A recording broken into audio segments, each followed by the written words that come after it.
नमस्कार दोस्तों, हर साल दुनिया के अलग अलग कोनों से कुछ ऐसे लोग सामने आते हैं जो अपनी सोच, मेहनत और खोज से पूरी मानवता के लिए कुछ नया करके दिखाते हैं। इन्हीं महान लोगों को नोबेल पुरस्कार दिए जाते हैं, जो ज्ञान, सेवा और मानवता के लिए दिया जाने वाला सबसे बड़ा सम्मान है। आज हम इस वीडियो में जानेंगे कि नोबेल प्राइज की विरासत क्या है, इसकी चयन प्रक्रिया कैसे होती है और ये पुरस्कार इतना महत्वपूर्ण क्यों माना जाता है। आइए एक एक करके समझते हैं इन सभी सवालों के जवाब और साथ ही जानेंगे 2025 के नोबेल पुरस्कार विजेताओं के महत्वपूर्ण योगदान के बारे में। इस पुरस्कार की नींव अल्फ्रेड नोबेल ने रखी थी, जो कि स्वीडन के एक महान वैज्ञानिक, इंजीनियर और डायनामाइट के आविष्कारक थे। लेकिन जब उन्होंने देखा कि उनकी खोज युद्ध और विनाश में इस्तेमाल हो रही है, तो उन्होंने तय किया अपनी संपत्ति से वो ऐसा कार्य करेंगे जो मानवता की भलाई में काम आए। 1895 में अपनी वसीयत में उन्होंने लिखा, मेरी संपत्ति से ऐसे लोगों को सम्मानित किया जाए जिन्होंने मानव जाति के लिए सबसे बड़ा योगदान दिया हो। 1901 में पहली बार नोबेल पुरस्कार दिए गए और तब से ही यह परंपरा जारी है। हर साल 10 दिसंबर को अल्फ्रेड नोबेल की डेथ एनिवर्सरी के दिन ये पुरस्कार प्रदान किए जाते हैं। ये पुरस्कार ज्ञान और शांति के सबसे ऊंचे प्रतीक के रूप में दिए जाते हैं। साल 1901 से 2025 तक नोबेल पुरस्कार कुल 633 बार दिए जा चुके हैं। अब तक 1026 लोगों और 28 संगठनों को यह सम्मान मिला है, जिन्होंने अपने काम से दुनिया को बेहतर बनाने में योगदान दिया। इनमें 68 महिलाएं भी शामिल हैं, जिन्होंने अपनी मेहनत और प्रतिभा से इतिहास में खास जगह बनाई है। नोबेल पुरस्कार की चयन प्रक्रिया बेहद सख्त और पारदर्शी होती है। हर साल दुनिया भर से विशेषज्ञ उम्मीदवारों का नामांकन करते हैं, फिर विभिन्न समितियां महीनों तक उनके काम और प्रभाव का अध्ययन करती हैं। अंत में अक्टूबर महीने में विजेताओं के नाम घोषित किए जाते हैं और दिसंबर में भव्य समारोह में पुरस्कार दिए जाते हैं। नोबेल पुरस्कार सिर्फ एक ट्रॉफी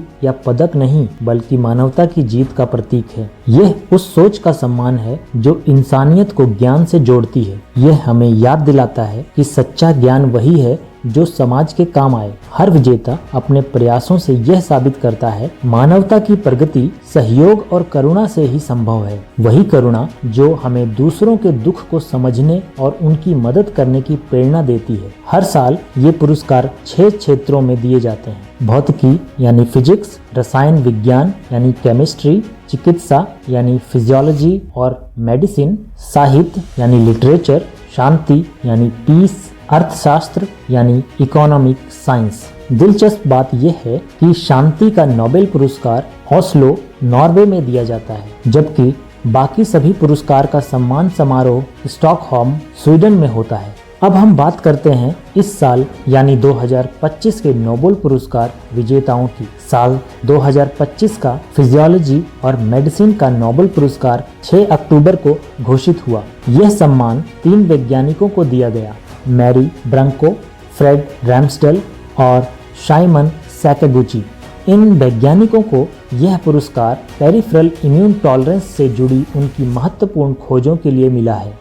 हमारे शरीर की प्रतिरक्षा प्रणाली यानी इम्यून सिस्टम सामान्य परिस्थितियों में हमें बीमारियों से बचाती है, लेकिन जब यह प्रणाली असंतुलित हो जाती है तो यह हमारे ही अंगों और टिश्यूज पर हमला करने लगती है, जिसे ऑटो इम्यून डिजीज कहा जाता है। इन्हीं जटिल प्रक्रियाओं को समझने में इन वैज्ञानिकों ने नियामक टी कोशिकाओं यानी रेगुलेटरी टी सेल्स की खोज करके क्रांतिकारी योगदान दिया। ये टी सेल्स हमारे इम्यून सिस्टम को नियंत्रित रखती हैं और उसे अपने ही शरीर पर हमला करने से रोकती हैं। इस खोज ने चिकित्सा जगत में एक नई दिशा की शुरुआत की, जिससे cancer, autoimmune disorder, organ transplantation, multiple sclerosis, type 1 diabetes जैसी गंभीर बीमारियों के इलाज में नई उम्मीदें और उन्नत उपचार पद्धतियों के रास्ते खुले हैं। अब बात करते हैं फिजिक्स के नोबेल पुरस्कार की। साल 2025 का नोबेल पुरस्कार 7 अक्टूबर को घोषित हुआ और यह सम्मान मिला जॉन क्लार्क, माइकल डेवरेट और जॉन एम मार्टिनेस को। इन्हें यह पुरस्कार मैक्रोस्कोपिक क्वांटम टनलिंग और energy quantization in an electric circuit, मतलब ऊर्जा के छोटे छोटे हिस्सों में बंटवारे जैसी खोजों के लिए मिला। सरल शब्दों में कहें तो इन वैज्ञानिकों ने यह साबित किया कि क्वांटम इफेक्ट सिर्फ परमाणुओं और टाइनी पार्टिकल्स यानी सूक्ष्म कणों तक सीमित नहीं है, बल्कि इन्हें बड़े दृश्य प्रणालियों यानी लार्ज विजिबल सिस्टम में भी देखा जा सकता है। उन्होंने एक सुपर कंडक्टिंग इलेक्ट्रिक सर्किट बनाया जिसमें इलेक्ट्रिक करंट बिना किसी प्रतिरोध यानी रेजिस्टेंस के बहती है। यह सर्किट एक अवस्था से दूसरी अवस्था में ऐसे टनल कर सकता है जैसे कोई वस्तु दीवार के आर पार निकल जाए, और यही घटना कहलाती है मैक्रोस्कोपिक क्वांटम टनलिंग। इन खोजों ने यह साबित किया कि क्वांटम सिद्धांत अब केवल प्रयोगशालाओं तक सीमित नहीं, बल्कि क्वांटम कंप्यूटर्स, क्वांटम सेंसर्स और भविष्य की क्वांटम टेक्नोलॉजीज की मजबूत नींव रख चुके हैं। सच में यह खोज हमें उस दिशा में ले जा रही है जहां कंप्यूटर सोचने के स्तर पर पहुंच सकते हैं, यानी क्वांटम युग की शुरुआत हो चुकी है। अब बढ़ते हैं रसायन विज्ञान यानी केमिस्ट्री के नोबेल पुरस्कार की, जो कि 8 अक्टूबर को घोषित हुआ, और यह सम्मान मिला सुसुमु किटागावा, रिचर्ड डॉबसन और ओमर एम यागी को। इन वैज्ञानिकों ने विकसित किए मेटल ऑर्गेनिक फ्रेमवर्क यानी MOF। ये असल में एक तरह की जाली जैसी संरचनाएं हैं जो बहुत हल्की लेकिन बेहद मजबूत होती है। MOF की सबसे खास बात यह है कि इनमें बहुत सारे छोटे छोटे छेद या पोर्स होते हैं जिनमें गैस या अन्य पदार्थ फंसाए जा सकते हैं। इसका इस्तेमाल कई महत्वपूर्ण क्षेत्रों में हो रहा है, जैसे कि पॉल्यूशन कंट्रोल, गैस स्टोरेज और क्लीन एनर्जी के क्षेत्र में। प्रदूषण को नियंत्रित करने के लिए MOF हवा में हानिकारक गैसों को पकड़ने में मदद कर सकते हैं। हाइड्रोजन या अन्य ऊर्जा वाली गैसों को सुरक्षित रूप से स्टोर करने के लिए MOF का इस्तेमाल किया जा सकता है। स्वच्छ ऊर्जा के क्षेत्र में MOF से ऊर्जा उत्पादन और संग्रह के लिए तरीके खोजे जा रहे हैं, यानी ये संरचनाएं न केवल विज्ञान की दुनिया में नई क्रांति ला रही हैं, बल्कि हमारी रोजमर्रा की जिंदगी और पर्यावरण को भी बेहतर बना रही हैं। अब बात करते हैं साहित्य यानी लिटरेचर के नोबेल पुरस्कार की, जो कि 9 अक्टूबर को घोषित हुआ, और यह सम्मान मिला हंगरी के प्रसिद्ध लेखक लास्लो क्रेसनाहोरकाई को। उन्हें यह पुरस्कार उन रचनाओं के लिए मिला जो डर और अंधकार के बीच भी कला की रोशनी पर भरोसा करना सिखाती हैं। यानी चाहे दुनिया कितनी भी निराशा या संकटों से घिरी हो, कला हमेशा इंसान को सोचने, महसूस करने और उम्मीद बनाए रखने की ताकत देती है।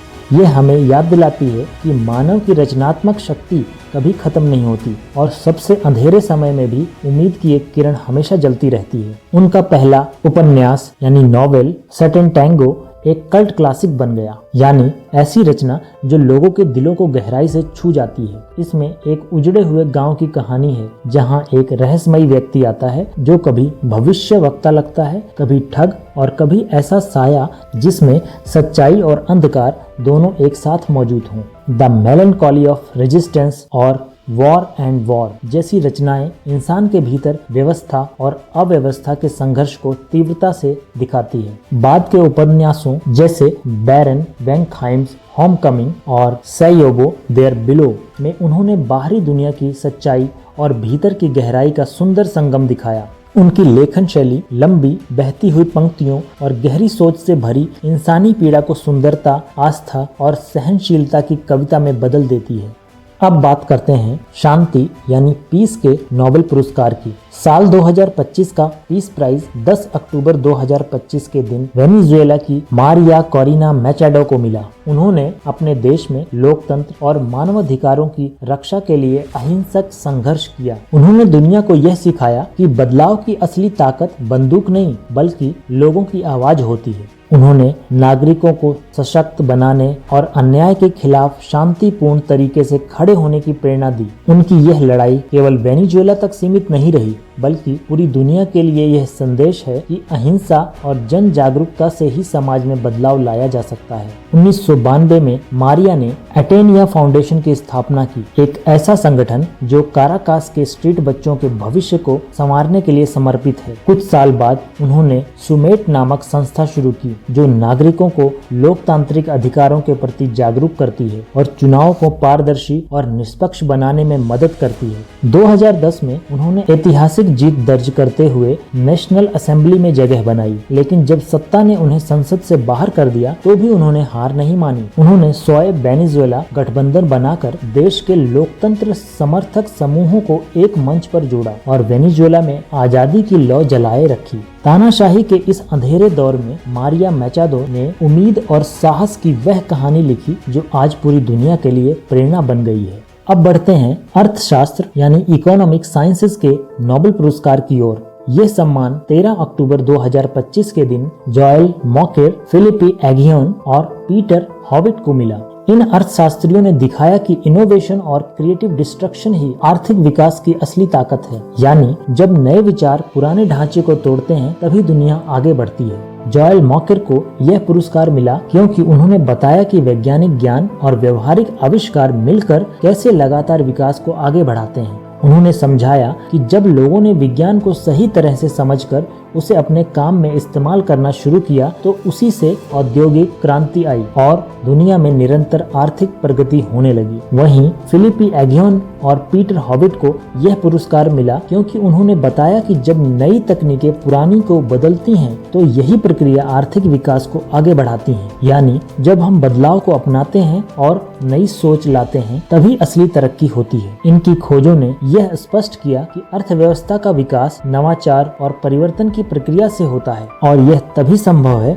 जब समाज नए विचारों के प्रति खुला रहे और अनुसंधान को संतुलित समर्थन मिले। यानी सिर्फ स्थिरता या पुराने तरीकों को बनाए रखने से नहीं बल्कि बदलाव, नवीनता और जोखिम उठाने की भावना से ही दुनिया आगे बढ़ती है। और आखिर में दोस्तों, नोबेल पुरस्कार हमें यही याद दिलाते हैं कि महानता जन्म से नहीं कर्म से बनती है। हर खोज, हर विचार, हर किताब किसी एक छोटे से सवाल से शुरू होती है। अगर हम जिज्ञासु रहें, सीखते रहें और कुछ नया करने की हिम्मत रखें तो कौन जानता है अगला नोबेल विजेता हम सब में से कोई भी हो सकता है।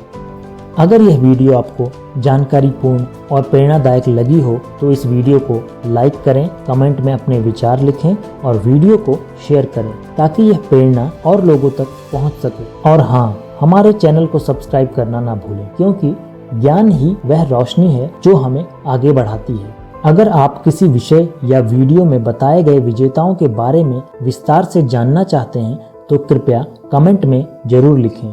धन्यवाद।